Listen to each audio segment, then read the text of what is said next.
Ladies and gentlemen, time for your weekly fix of the James Well Radio Show. James Well, the voice of reason on the James Well Radio Show. Here we are again. Dear, do you know, I've had such a busy week. I'm sitting here in my little studio at home, just trying to sort my brain out. And it's difficult, I have to be honest. Anyway, on the show today, Kate Robbins, who did a lot of the voices in Spitting Image.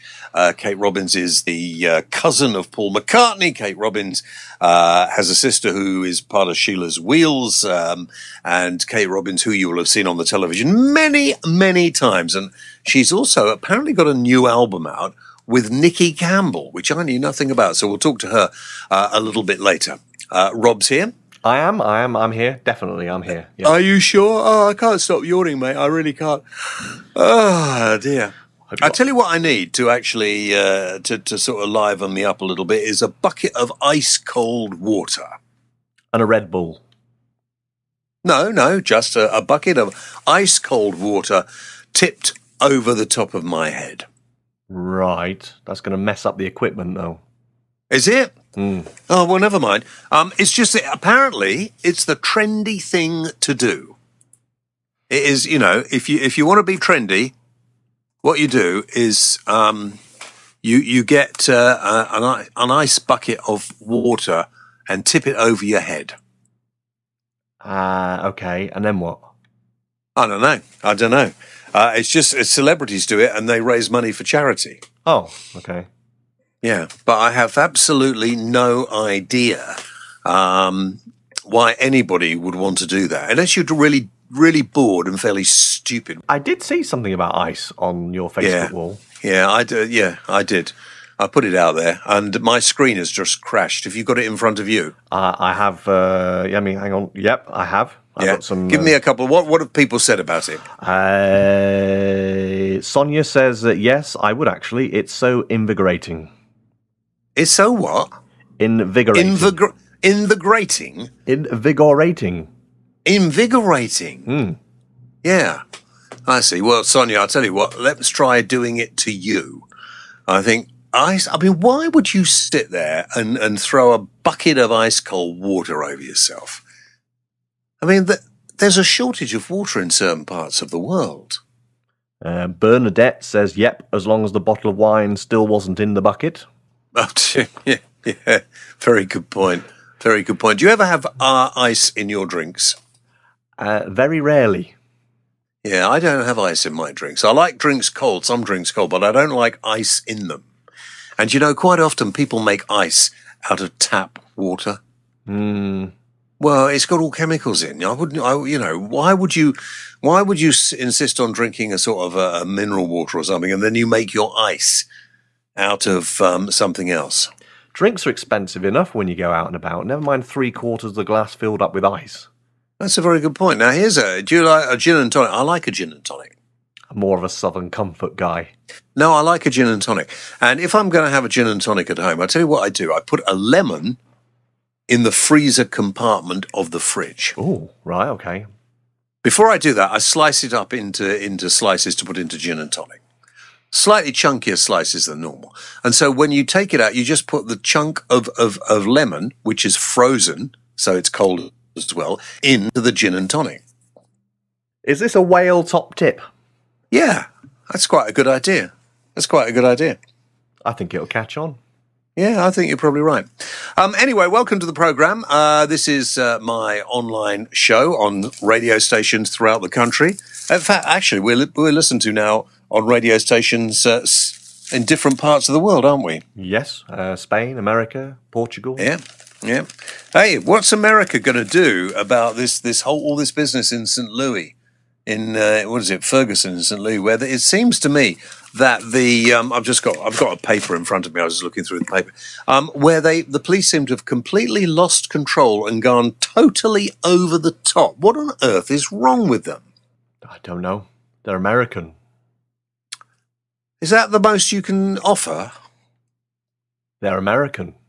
Yeah, well, okay, they are American. That's very good of you. But the police cannot actually behave in that way and expect to be able to police like that. You have to have the consent, surely, of the people before you start doing things like that. I would have thought, anyway. Who knows? Who knows what other people think? Yoga is good for brain power, by the way. So is reading books. Well, no, but yoga, if you only if you read a book whilst you are in down-facing dog is a good one. Lotus position? Well, that's pretty obvious. Although there's a tree stand, you know, one leg with the hands clasped in front of you. That's pretty good. Uh-huh. Is there doggy? Yeah, dog facing down. Is that what you just said a minute ago? Yeah. What did you think I said? I must have not been listening properly, sorry. Oh, you obviously weren't. No. Okay. Oh. What? Hey, are you doing yoga now? Yeah, I was. Oh, I feel better now. Far better. Far better. You're more alert. So instead of pouring buckets of water over your head, do yoga. Yeah. Well, I think that's an idea. I might do some more yoga, actually. Yeah. I don't know. We had a long chat, didn't we, on last week's show about all the serious stuff going on, about what we should do about the Middle East and everything else. I'm just depressed about it. I mean, you know, the beheading of this journalist and everything else. Answer me this, because you spend a lot of your time online. The really sad, tragic and appalling images of the journalist who has just been recently beheaded, James Foley, missing for 2 years. They kept this poor bloke for 2 years, and then they they slice his head off. Really, the video is disgusting. Obviously, it has been designed to try and aggravate the Americans and the British and everybody else. I don't know whether it's trying to drag us in to another war in the Middle East or not. It certainly has the possibility of doing so. I haven't looked at the video, and I won't, and I don't want to. But the question I have for you, Robbo, in your position as a man who knows his way around the internet, is why would people want to go and look at this, and why do so many people seem to do that? I think it's the same argument as people wanting to rub a neck when there's an accident on the motorway. People just want to see and be shocked, don't they? Well, I don't know. When there's an accident on the motorway, I don't want to look, but I certainly slow down. I think it'd be stupid to carry, you know, you see lots of lights from the emergency services on the opposite side of the carriageway. People automatically slow down because they're not sure what there is there. I don't know that means they're slowing down to have a look. I mean, usually, whatever speed you're going to be past before you can really see anything, and why would you want to look anyway? But I don't know. Is that reason? Have you looked at it? No, I mean, I remember seeing the death of Saddam Hussein. Somebody videoed that on their camera, didn't they, on their phone? Yeah. And it was, I think you get sucked into it because everyone's saying, have you seen it? Have you seen it? Hey, take a look at this. And sometimes you get, I was shown that before you realise what's going on, you've seen it. Or at least seen, you know, enough of it to know what it's about. So I think sometimes it's out of your control whether you see it or not. Mm. And how did you feel after you'd seen it? It's not a nice thing to see, is it? It's one of those things that, you know, if it's going to happen, it should happen behind closed doors and no one should see it. Mm. Well, this appalling video, and there are pictures in all the papers of James Foley on his knees in the orange suit with the guy who sounds as if he has a London accent, who then murdered him. And these people will just carry on doing this unless they are stopped. And how they're stopped, I have no idea. And the idea that this all comes back to religion, a bastardized version of religion. I mean, to me, you know, you can believe whatever you want, as I've said before many times. I don't care what you believe. But the chances are whatever you believe probably isn't the truth. I mean, I don't know. And I would always describe myself as an agnostic because I don't know. I mean, there may well be a place where you go, sit on a fluffy cloud and play a harp. There may well be a place you go and have, I don't know, 18 virgins or 100 virgins or whatever it is. That seems to me to be a little silly, but there we are. Well, any more silly than sitting on a cloud with a harp? I don't know. There may well be a place that you exist, which is great if you've been good and bad if you haven't. I don't really think there's a possibility of that either. The fact that we probably go, whatever you do to the human body, there will still be some of it because it's electricity. What it does, when it goes, who knows? We could talk about this for millennia. And we would all have different ideas. Ask me if I think there's anything in the sort of, when I see, argument's sake, here we go. If I see the Pope floating around, making symbols of the cross and things like that, does that move me in any way? No, not at all. Do I think that has? No, I just see, mass hysteria, if you like. People who follow Islam and those people who get really sucked into it and have to do this, or whether you happen to follow Judaism or Christianity, whatever, all these religions seem to have some kind of ritual to follow, and that's fine, absolutely fine. If that's what you want to do, and you find that aids the way you live, I have no problem at all. I have a problem when the people who follow these religions start dictating to other people what they may or may not do. And in all religions, whether it's Islam, Christianity, anything else, there's a certain amount of a controlism. Now, I don't know, because nobody knows. I don't know. And I've spoken to some of the most vehement evangelists in my time. I've interviewed people like Doris Collins and Doris Stokes in my time, spiritualists who believe they're in contact, or were, they're dead now, in contact with people from the other side. And some of these people may be absolutely convinced they're right. I'm just not sure how on earth we sort the problems of the world out whilst there are still people who are convinced that what they believe is a fact. And that depresses me greatly. And to be honest, I'm fed up with talking about it, because this seems to be here in the 21st century, rather than trying to make sure that everybody has enough to eat, and enough money and a reasonable life to bring their children up and to grow old in. We're still arguing about what people believe. We might as well go back 500, 1,000 years. The only difference is the clothes we wear and the technology. And this huge amount of science and technology that we've now discovered, well, it doesn't seem to have changed that one little thing about mankind. We need to try and think that we are invincible. We need to try and think that we're never, ever going to stop existing.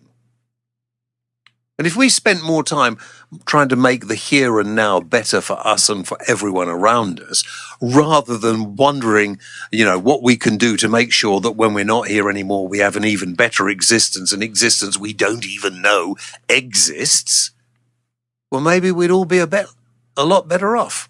But very few people have got, including me, by the way, very few people have got the nerve to stay around and say, well, it definitely doesn't happen. Because nobody will know. And you shouldn't know, I suppose.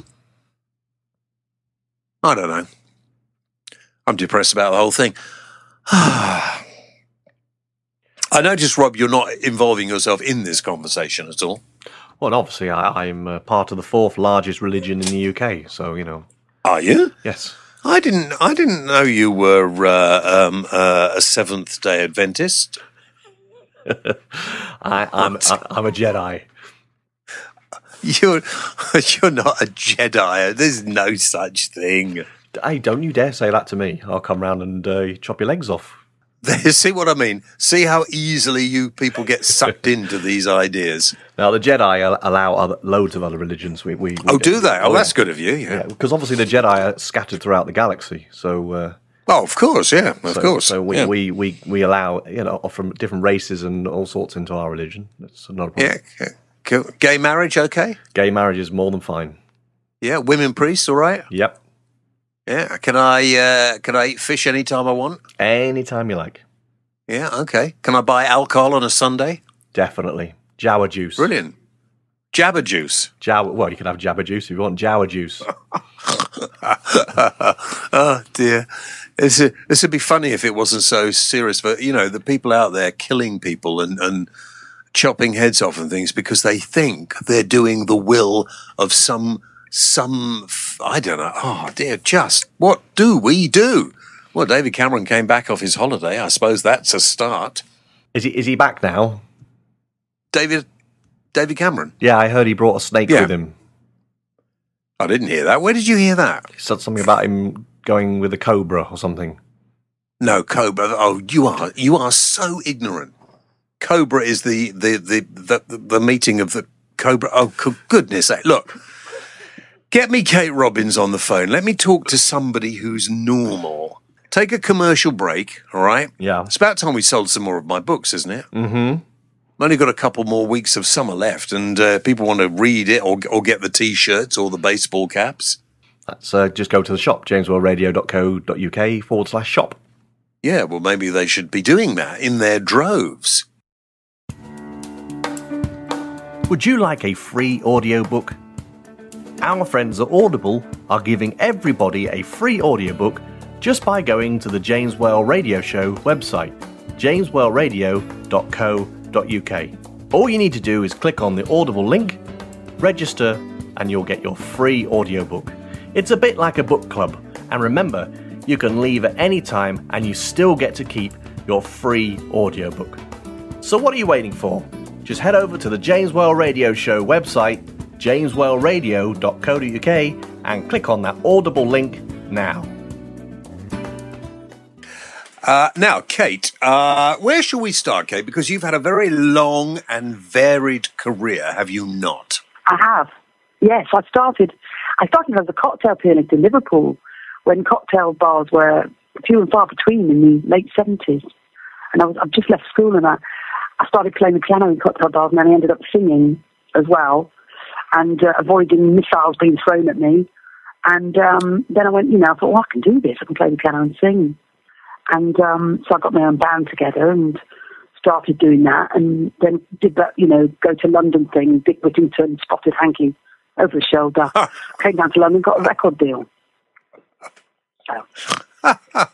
I'm sorry, I'm laughing at the idea. I shouldn't, I'm going to upset so many people. I'm just laughing at the idea of a cocktail bar in Liverpool. Yeah, well, that, but they do exist. There used to be things like Tia Maria and Lucasade. That was a great hangover cure, apparently. Tia Maria and Lucasade. Or you could have a BMW. Do you know what that is? That's Bailey's, Malibu and whiskey. Oh, no. Yes, but that's how I started. And, I was always quite a proficient piano player. So I thought, well, I'll just play the piano in the background for a bit of money. I was about 16, I think. I'd left school after my O-levels. And I thought, oh, I like this. And I started singing a bit. And then I just got my own band together and I came to London.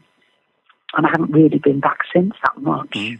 Who was the first really famous person you met? Well, I grew up with somebody incredibly famous in the family.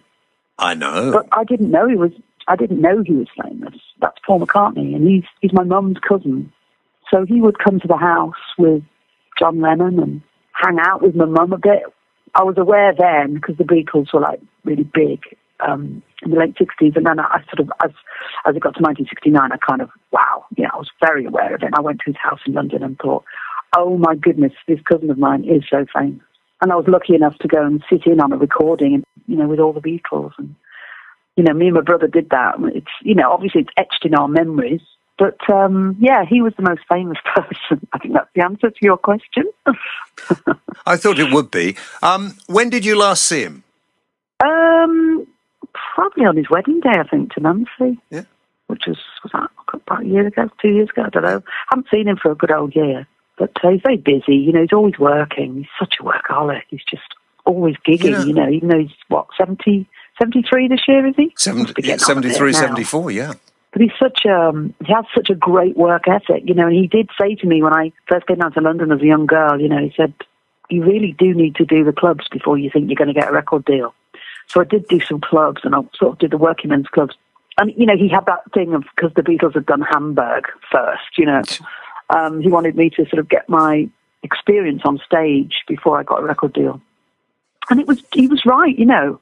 If you can survive a Newcastle audience on a Saturday night when they're all drunk and throwing things at you, you really can survive anything. And after that, the first record deal I actually got was with the Eurovision Song Contest. I represented my country in 1980 in a group called Prima Donna, and we came third, which these days is very good.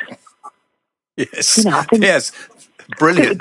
We'd be happy to come third, wouldn't we now? Yeah. Yeah. You see, if I had been you, right, and if I'd had a cousin who was Paul McCartney, I'd have said, stuff working in the clubs, mate. Go and lean on somebody who owes you a favour and get me a record deal. Didn't work like that, though, does it? Well, it didn't work like that then. I don't think it's... No, he's not like that, no. To be honest, I got my record deal well, I did get a little bit of help for him because he bought me a piano. And he did give me some introductions to people. But then I got signed to Anchor Records and brought out a single, Did Nothing. That was called Tomorrow, from the show Annie. Did Nothing. And then I got signed up by RCA Records, and I went into Crossroads, the soap opera Crossroads. And that was my debut in comedy. It wasn't supposed to be, though. Did I ever tell you my story about Crossroads? Go on, then. Because, you know, it's all about you, but then really it's all about me too. So I'll tell you my story. Mrs. W and I, who you know, got married between my dad's pub closing in London and Crossroads coming on the TV at 4:30 in the afternoon, because my mother was such a big fan of this. Oh, no. Yeah. And so we got married in 1970, I think it was. Yeah, 1970. Between Crossroads coming on the telly and the pub closing. Oh, that's quite romantic, I think. When I was in Crossroads, I mean, to say my acting was wooden would do a disservice to trees, but I remember there was a cleaner called Mrs. Brownlow. And she had the vacuum cleaner going on in a scene, really loud, and somebody shouted, "Cut, I can't hear any dialogue because of the vacuum cleaner." And the PA to the director shouted, "It's a typing error on the script. It should say Mrs. Brownlow hovering in the background."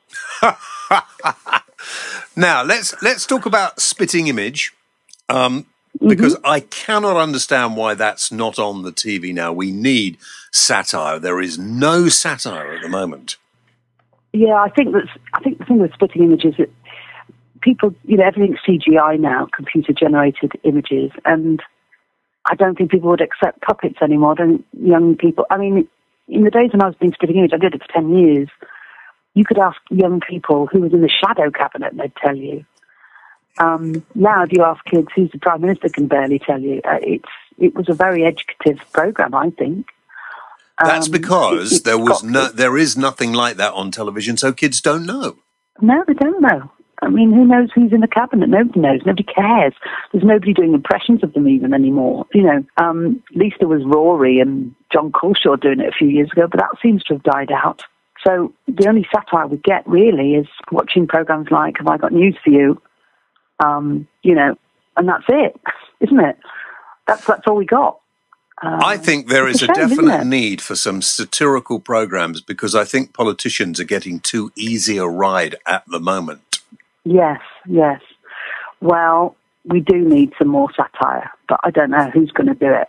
Because I'm too long in the tooth now. Oh, come on. I would still love to be involved in something that was cutting edge. Because, you know, Spitting Image, it was so shocking when people saw puppets of, you know,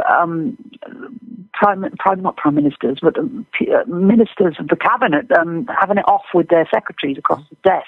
And the way they got away with it was because legally it was only a puppet portraying it, not a person. Yeah. It was a bit over the top. I didn't like it when they did, you know, horrible gags about the Queen Mother, really. But, you know, that's satire. It's cruel. Who did you used to do? Well, I did the Queen, and I did Princess Anne. I mean, the Queen saying things like, "Well, Philip, come to bed. I'm feeling rather horny."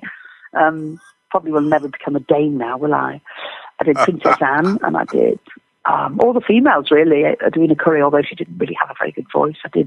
I used to do Margaret Beckett. Do you remember her? Labour Oh, MC? yeah. But because she had such messy hair and the puppet looked like Ken Dodd, I actually just gave her Ken Dodd's voice. That's just ridiculous. Because it but, was, you know, it was Steve just, Nallen who did Margaret Thatcher, didn't he? I sometimes did Margaret Thatcher, but it was mostly done by Stephen Nallen, who was absolutely brilliant at doing her. And he taught me how to do her. I mean, he did her mostly, but when he was off or on holiday, I used to take over. But he taught me how to do her. I mean, he's actually, yeah. I mean, when she resigned as PM, we all thought, oh no, what's Stephen going to do for a job? Because he'd made a complete brilliant living out of being Margaret Thatcher, you know, as not just as the puppeteer. He was her puppeteer, he was the voice, and then he went on to do her, you know, after dinner with the wig on and everything. He was brilliant. I think he probably still does that. I don't know. I have to ask him. Now, But it's not only the Robbins family is horribly talented. In fact, I imagine there are lots of families out there with no talent because you probably got over your share of it. Well, it's an interesting gene pool. Well, my brother Ted is very talented. You know, he does all the kids, does that kids program called, what's it called? The Slammer. And that's, you know, he's great children's entertainer now. But you know, he's been around for years. He's a great comedian. You know, he's an encyclopedia of gags. You know, I'll just call him up and say, Ted, I need a joke about something, and he'll just rattle it off straight away. He's really like that. But a very educated man as well. People don't realise. They look at him and they think, ooh, end of tier fat comic. And they think probably, you know, right-wing sort of slant. He's not at all. He's not politically minded at all. But he has got a degree, first-class honours degree in English literature and fine art. I know. And he's also a very, very funny stand-up comedian. And I always thought with stand-up being so popular now, he should have got back into it. Yeah, but you know what? He's getting on a bit now. And I think it's such a hard slog, isn't it, going around the country? I think he's just a bit, I want to stay at home a bit more now. So he does his TV dramas quite a lot. And he's doing a big thing with Peter Kay. They're doing Phoenix Nights for 13 nights live in Bolton, is it? Have you heard about that? No. Phoenix Nights. I've heard of Bolton. Yeah, Phoenix Nights. Yeah, Peter Kay's doing a big Phoenix Nights thing, and Ted, who plays Den Perry, who was the arch evil, you know, the enemy of the Peter Kay character. I can't remember the name of the Peter Kay character in Phoenix Nights. Anyway, the guy in the wheelchair character that Peter Kay played. Ted is his nemesis, Den Perry. And that's all coming back to theatre this end of this year, I believe. And I think it's sold out already. It's something like they're doing 12 nights of it. So I'm going to... I was in Phoenix Nights. I played a Anne Summers sex aid seller, of course. So there you go. Oh, dear, oh, dear. And what about your sister? Which one? I've got loads. Oh, no. Well, with Sheila's Wheels, which one should we talk about? Emma, yeah. Emma's Sheila's Wheels. She still does that. She gets paid every year to turn up and wear a pink dress and advertise Sheila's Wheels. And then there's Jane, who's a sculptor. She's a very prolific sculptor. She's doing fantastic works all around the country. And then there's another one called Amy, who is in a new children's BBC series at the moment. She's married to the actor Robert Dawes, and they were in The Royal together for many years. Yeah. So she's a telly actress, yeah. So, you know, even the sewing machine's a singer. Did you see the joke that got the top prize of jokes for Tim Vine in Edinburgh? No, go on. What is it? Can you do it? I'm going to get rid of my vacuum cleaner. Why? Well, it's just gathering dust.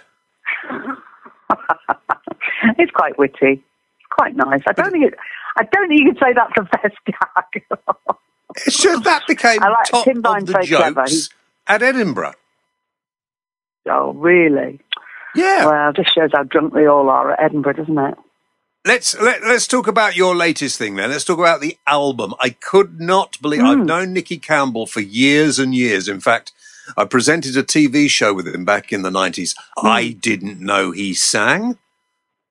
Well, no, it's not so much singing, it's the songs that we've written together. He's an incredible writer and a great lyricist and a great tunesmith. And we have written a collection of songs that have mostly me singing on the album. We have allowed Nicky to sing one of them. He's not really a singer as such, but he's got a nice voice. But it's really the songs that we've written together. And we've got a publishing deal, and then we put it out, and we're doing it for a charity that's very close to Nicky's heart, because, you know, he does Long Lost Family, and he was adopted himself. So all the proceeds of the album go to the BAAF, which I believe stands for the British Agency of Adoption and Fostering. And we just thought we'd do that. It's quite a nice thing to do. And it is, and I have to say, I think you'll like all the tunes on it. It's lovely. And it's got guest singers on it, like Logan Wilson and Ray Brown. And I sing most of the girly ballads. But it's called We're Just Passing Through. And it is available on iTunes and Amazon. Well, we'll play a track from it. Which is your favourite track? Ooh, And Then I Loved You. That's my favourite. And now, what are you going to do over the next few weeks? I mean, are you still sort of semi-retired, living on your massive estate there and occasionally milking the cows? I'm still recovering from touring with Grumpy Old Women, you know, because I tour that with Jenny Eclair and Susie Blake. The three of us go out on the road, and it's a very popular sellout show. We finished that in June, so I'm still recovering from that, and then we start again in the new year, rehearsing for another tour, I think March, April. But in the meantime, I'm writing songs and I'm doing voiceovers and I'm cooking lots of dinners for massive amounts of people, because I quite like being domesticated when I can. Okay, Grumpy Old Women, last point. Grumpy Old, is that scripted then? I just thought you came, sat on the stage and moaned about stuff. No, it isn't. Everyone thinks that. It's what it is. It's a set piece written by Jenny Eclair and Judith Holder. And it's basically the different stages of grumpiness in your life. So you start from when you're young, when the grumpiness starts, and then we go through them talking about, you know, marriage, and we go through a whole section about men. But we do dance routines, we do singing, we do sketches. I do a couple of impressions. I do a Jeremy Kyle sketch. We do a middle-class Jeremy Kyle sketch where it's the subject matter is, why has my son given up the cello? You know, we just do very silly stuff. And it's not just about moaning. It's actually a celebration of women. But we have loads of men in the audience, because the men like to come along with their wives. They like to watch their wives peeing themselves laughing. So there you go. I adore doing it. It's great. You get nice hotels and lovely people, and it's great fun. It's not good for my love life, though. When you say to somebody, oh, I'm in a show called Grumpy Old Women, it's like, oh, didn't know you were grumpy, and I didn't know you were old. Well, you've never had any problems in that direction, have you? No, I'm single, so single, you wouldn't believe it. I've got 3 grown-up kids. I'm very good terms with my ex-husband, but very single. Many years ago on a radio show I did, a live one, it must be said, Scary Spice was on the show, and she told me exactly what you've just said. And she said, I'm really single, I'm looking for a bloke, I'm really desperate. And I said, okay, well, we'll open the phone lines, get in touch. And of course she was swamped, and that'll teach her.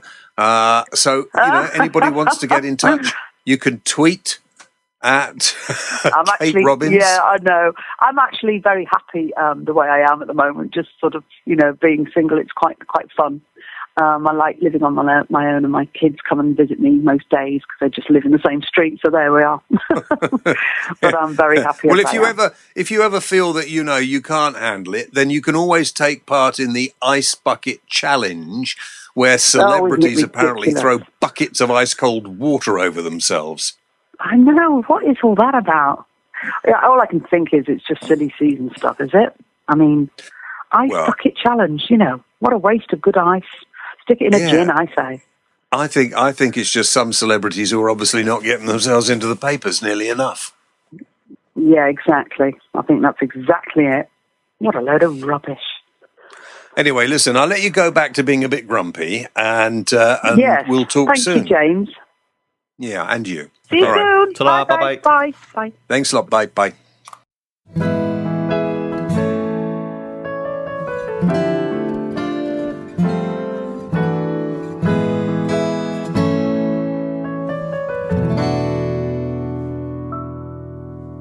saw you, I ignored you.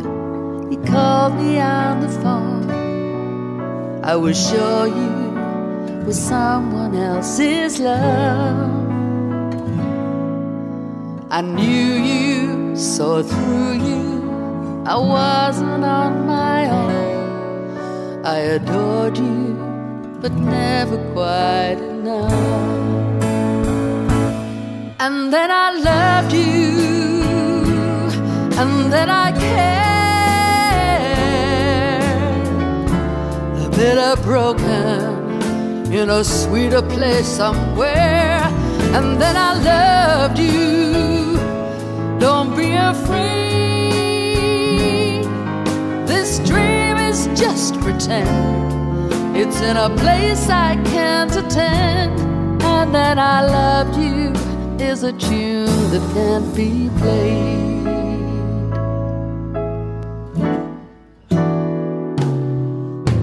I told you I'd hold you, but only in my dreams. The best laid plans were never gonna last. You fazed me, amazed me, however else it seems. The future's always written in the past. And then I loved you, and then we shared the sweet unspoken of a casual affair. And then I loved you, a foolish thing. This dream is just pretend, one will never comprehend. And then I loved you is a song I'll never sing. And then I loved you, and then we shared the sweet unspoken of a passionate affair. And then I loved you, a foolish thing. This dream is just pretend, one will never comprehend. And then I loved you is a song I'll never sing. Words I'll never say, a tune I'll never play. And then I loved you is a song I'll never sing.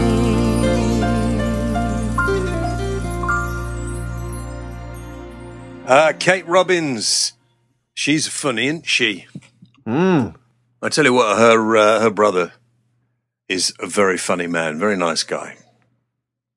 So, our friends at Love Film, of course, more than happy to give you a free month of films. All the films you can watch in a month if you go to the website jameswellradio.co.uk. Click on the Love Film banner at the top of the screen. Register for the free trial. Watch as many as you can in a month. And if you feel it's not for you, all you have to do is cancel any time, even before the month is up if you wish. And it will cost you nada. That's nothing. Right. You're listening to the James Well Radio Show online and on your favourite radio station. Here's a little story that might cheer me up, just because I think man's a complete and utter pillock. All right? Julian Assange.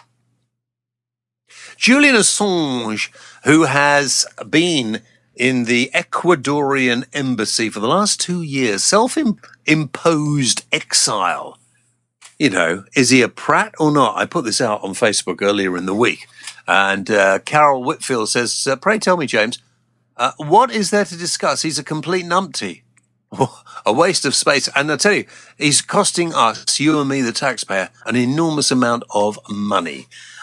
Sarah, on the other hand, thinks he's a hero.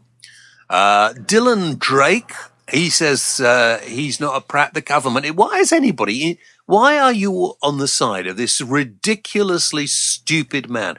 It's costing us millions and millions of pounds. You know, here's a man who's wanted in questioning in Sweden, and he should be in Sweden answering these questions. The whole idea that, the Americans are going to go there and take him. If the Americans wanted him, they could get him anywhere, here or anywhere else. He could come out of if the Americans really wanted him, he could come out of the Ecuadorian embassy. Our police need not even be there. They're there because they have to arrest him because the Swedish government want him over there to face questioning over there. If the Americans wanted to get him, they'd get him before he walked down the street. So, I don't. And what people think he's doing to save the nation, I have no idea. Dominic Dickey says, a matter of interest, has he paid for his own room and board? I doubt it. And breakaway tackle in Australia. He's been fitted up by the feds. Breakaway tackle in Australia, you don't know that. You have no idea. If you do know that, send me the evidence, which will probably be complete rubbish anyway. Andy Meyer says he's broken the conditions of his bail, so he has broken the law. Not only is he a prat, but he's a wanted prat too. And looking through a lot of your thoughts on Facebook, it's kind of 50-50. Any chance of getting him on the show? We could get him on the show, but why the hell should we give him the publicity, Kevin? I mean, I've heard him being interviewed many times, and he talks rubbish. He thinks he's far cleverer than he is. He obviously feels that he is in some way superior to other people. And the thing that really makes me laugh is he's got a load of these so-called celebrities who think he's great, and they've been following him around like little lapdogs, and now they're beginning to realize that probably they made a mistake. But there we are. So that's my thoughts on him. You want to get in touch, you can email me. You know how to email me, jameswellradio@gmail.com. Say it again. jameswellradio@gmail.com. Yeah, okay. Why the silly voice? But never mind. What are you wearing, by the way? I'm wearing jeans, a shirt, and a jumper over the shirt. Yeah. Pretty well, for your age, it's a bit... I think you're dressing a bit young for your age, to be absolutely honest. I'm a Debenhams man. Are you? Yes. For me, the only place to shop is TK Maxx. Well, you're more trendy. I love TK Maxx. You're more trendier than me. I got a pair of diesel jeans. Now, if you know anything about trends, diesel jeans cost what, 150, 160 quid a pair? A petrol one's cheaper. Oh, don't be silly. Don't. Anyway, I'll ignore that. Diesel jeans, and I think I've paid £35 for them. What? Yeah, that's pretty good, I think. I pay only about 20 quid for mine. Where? Debenhams. You get a pair of Debenhams jeans for 20 quid? Yeah. Yeah, but will they be as snug around the places they need to be snug around? I'll just check for you. Hang on. Oh, no, don't bother. Anyway, the whole point of my thought about what you were wearing is this. There's a new fashion out. And once you've doused yourself in iced water, what you need to do to be really trendy is you need to go out in what you wore in bed. I can't do that. Yeah, why not? I don't wear anything in bed. Well, no, that might be a little difficult. But lots of celebrities are now going out in their bedwear. I trust they put on... Did you belch? No, I was about to say something. When you say bedwear, are we talking the sort of PJs or the big long T-shirt or well, the whatever shirt? you wear. There's lots of you can have a little.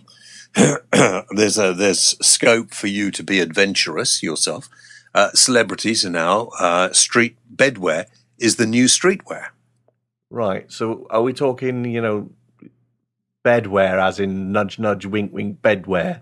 No. People are going out to red carpet events and out being seen in restaurants.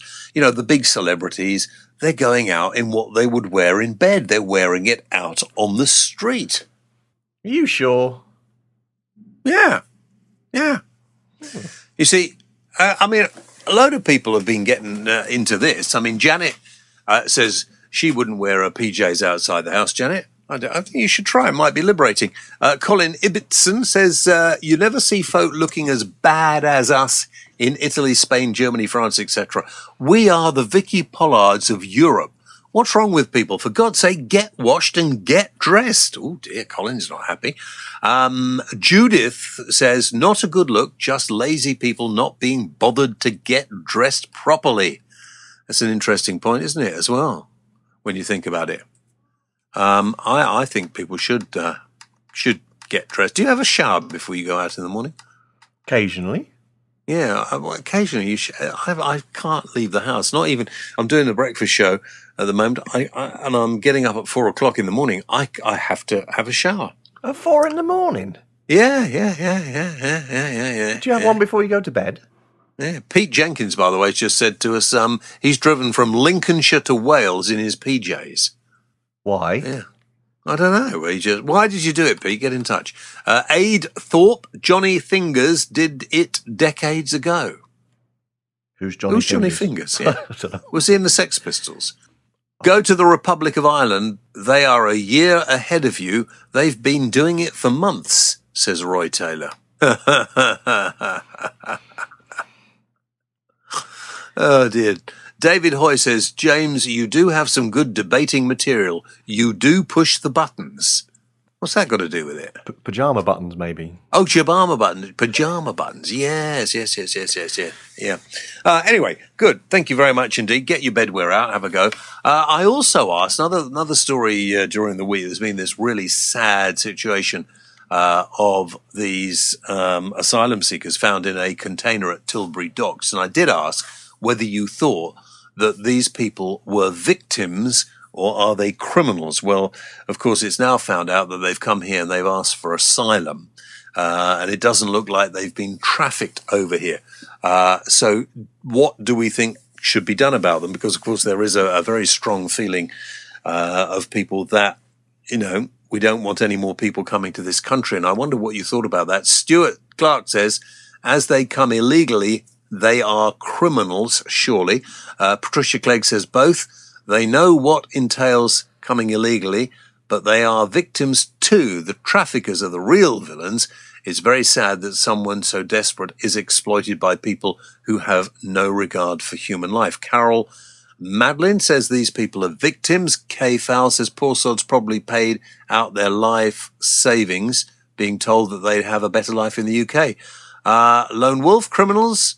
The clue is in the name, illegal. What right do people have to enter Britain illegally? And then they get medical treatment. And of course, the Bleeding Heart Brigade come out with the human rights crap. And there's legal cases and all at the people of Britain's expense. Money that could go to more deserving people. See, people like you annoy me, Lone Wolf. And I'll tell you why, mate. Because you're just jumping on the bandwagon. And I don't know who you are, but you'd stand by and you'd watch, bearing in mind one of these was a 1-year-old child. You would just stand by, would you? You would open the crate, and these people who have, whether they paid their life savings to come to this country or not, you would just turn around to them and say, right, piss off out of here. We don't want you. Is that what you're telling me? Because I don't believe you. Most of us here won't even know what it must be like to live in some of these countries. And some people would even say that perhaps it's our fault. That, what our ancestors did meant that some parts of the world don't have as good a time as we do. So you don't turn around to people who have come here, who are in a very poor state, children who have no idea what is going on. You don't turn round to them and tell them to get out. You look after them. You heal them. And if they want to stay, then maybe what you do is you turn them in to good, useful members of society, or even better still, perhaps eventually, hopefully make the world a better place so they can go back to their country. I don't think many people would agree with you, Lone Wolf. I really don't. But, of course, James Whale, radio@gmail.com is the place to get in touch, is it not? It is. I'm being slightly hard today, but there we are. That's the way I feel. So, and we've loads on that. Loads and loads of stuff. David says, they know it's illegal to enter the country without passports, applying for visa or any applications for citizenship and permanent residency, so they paid to be smuggled in. They start their queue jumping, stay in this country having committed criminal acts. I don't think that should be rewarded. Okay, so David, you would just throw them out of the country, would you?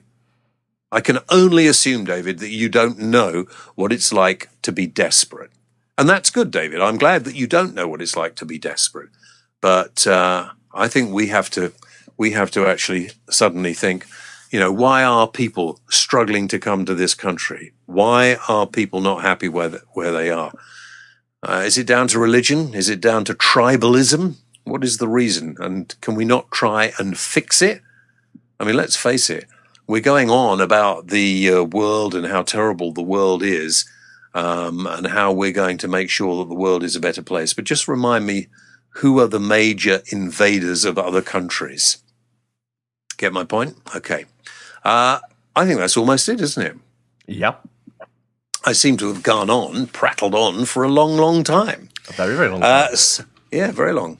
So check out our website, jameswellradio.co.uk. Tell your friends to join us here every week. And who knows what we'll be doing or who we'll be talking to next time.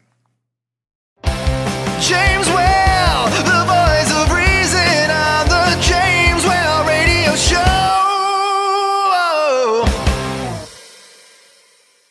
You're listening to the James Well Radio Show.